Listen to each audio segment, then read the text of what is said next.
Hello, and welcome to the Meditation Center's monthly metaphysical lesson. This month's lesson is called Get the Plank Out of Your Eye. All of life is the expression of infinite intelligence. There is order in the universe whether we can see it or not. There is purpose and reason for everything under the sun. Today's lesson is inspired by a scripture from Matthew chapter 7, verses 1 through 5, and it reads, "Why do you look at the speck of sawdust in your brother's eye and pay no attention to the plank in your own eye?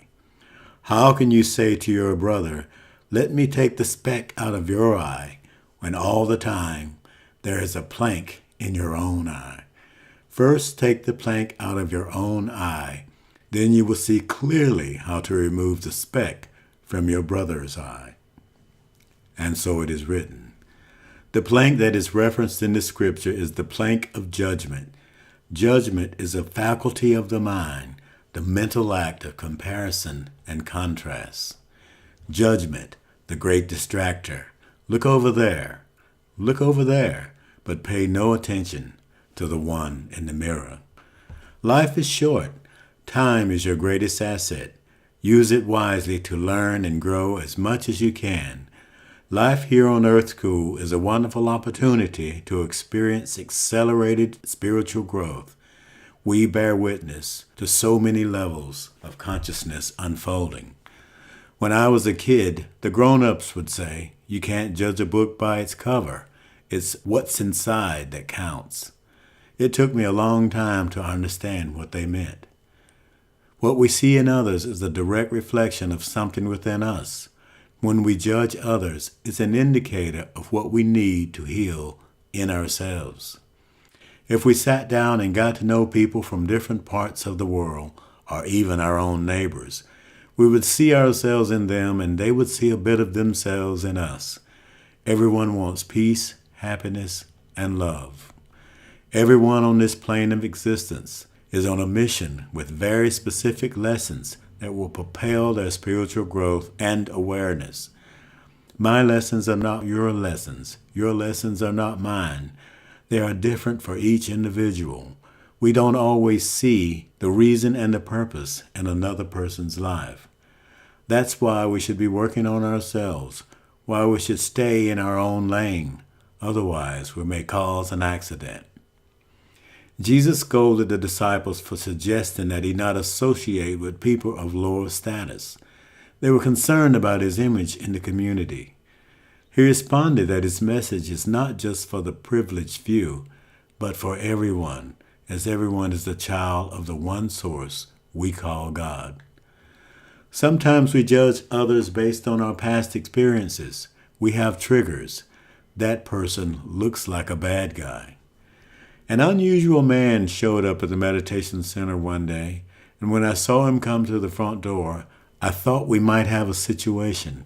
He looked unkempt and disheveled. I was wrong, and shame on me. I found out that he was a Buddhist, an awakened soul, and a philosopher of spiritual truth, one who had taken a vow of poverty. He moves through life trusting that Spirit will provide whatever is needed when it is needed. Now, not everyone is ready to live that kind of life. His name was Kevin. That day he talked, we listened.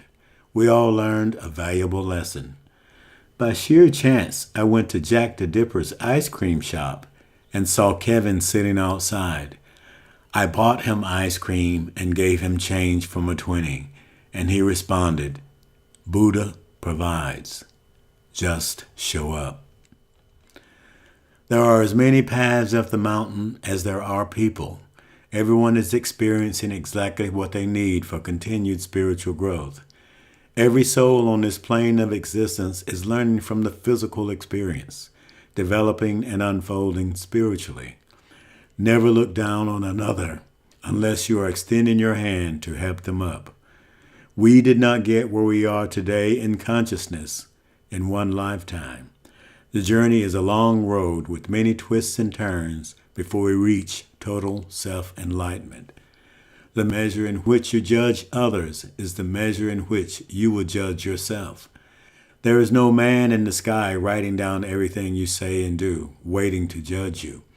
Judgment takes place in the silent recesses of the soul.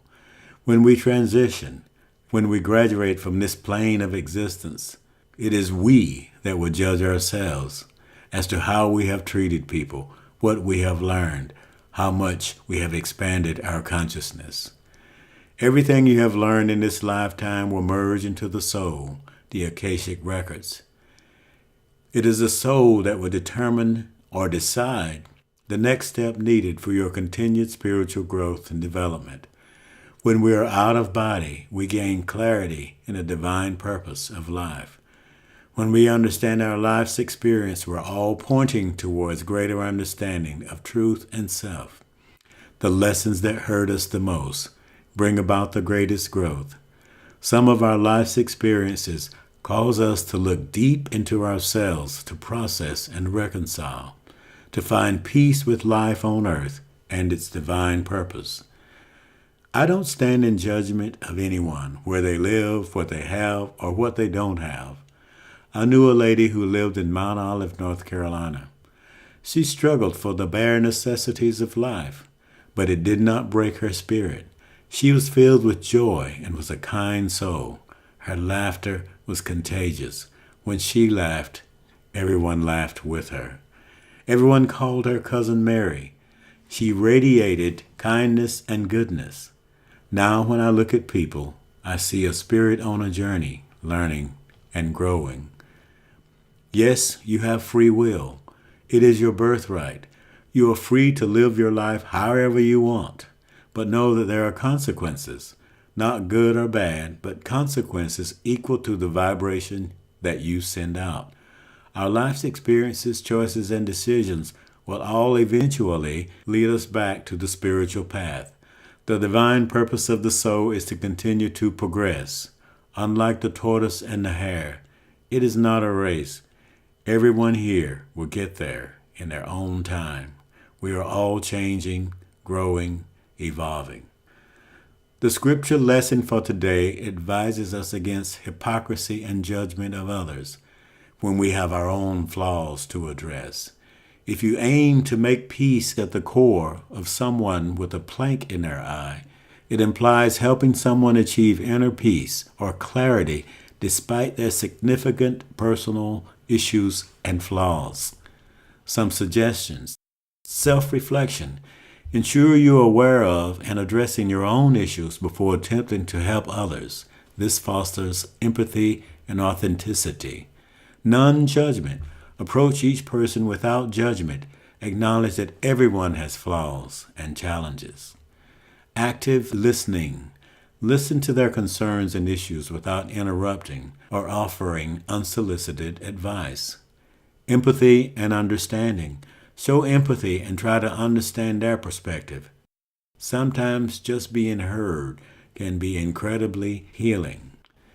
Gentle guidance. If appropriate, gently guide them towards self-awareness and personal growth.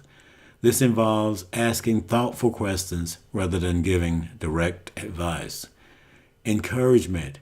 Encourage them to take small steps towards addressing their issues. Celebrate their progress, no matter how small. Remember, helping others achieve their inner peace is a delicate process that requires patience, compassion, and humility. As we awaken from the illusion of the human condition, when every eye can see, when our consciousness aligns with the source within, a truth that is older than time, our own divinity will reveal itself. Then, together, we can create a consciousness of heaven right here on earth. May today's lesson lift the consciousness of all who have an ear to hear. And so it is. For additional lessons and meditation ideas, visit our website at www.meditatewnc.org. Thank you for joining us.